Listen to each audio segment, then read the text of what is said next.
Kış kapınıza dayanmadan Doğa Orman Ürünleri avantajları ile önleminizi alın.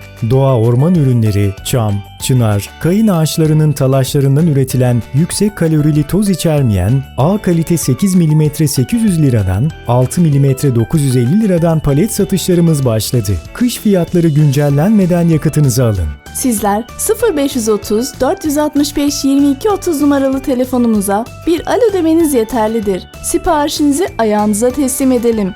Doğa orman ürünleri 0530 465 22 30. Reyhan Erturhan Tosya.